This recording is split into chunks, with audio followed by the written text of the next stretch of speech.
عقبال عندكم يا حبايب، عقبال عندكم. بنشوي لحم.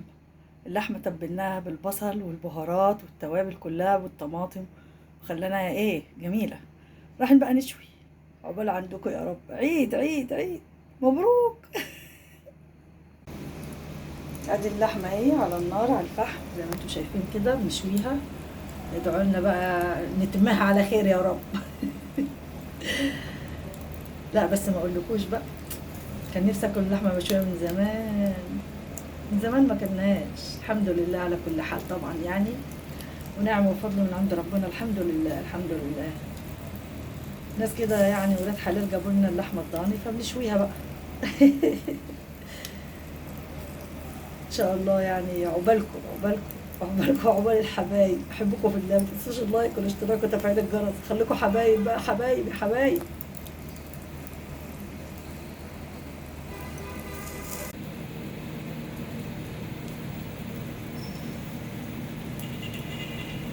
ادي بقيه اللحمه بتشوي اهي، وادي اللحمه اللي اتشوت. حطينا في الصينيه عشان ما تبردش. عقبالكم يا حبايبي يا رب.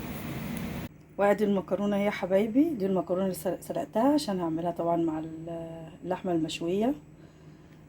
طبعا عاملين بقى التسبيكه بتاعتها، شويه تومه كده حلوين مع شويه صلصه مع شويه طماطم معصورين مع شويه بهارات وتوابل وفلفل اسمر وملح وخلاص.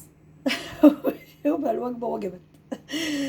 عقبالكم يا حبايبي لما تعملوا لحمه مشويه.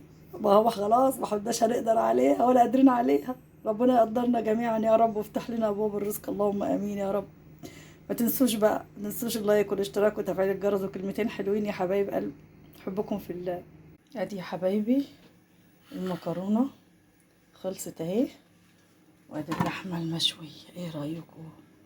ايه رايكم؟ حلو صح؟ عقبالكم يا حبايبي يا رب. احبكم في الله، ما تنسوش اللايك والاشتراك وتفعيل الجرس وكلمتين حلوين يا حبايبي. احبكم في الله. مع السلامه.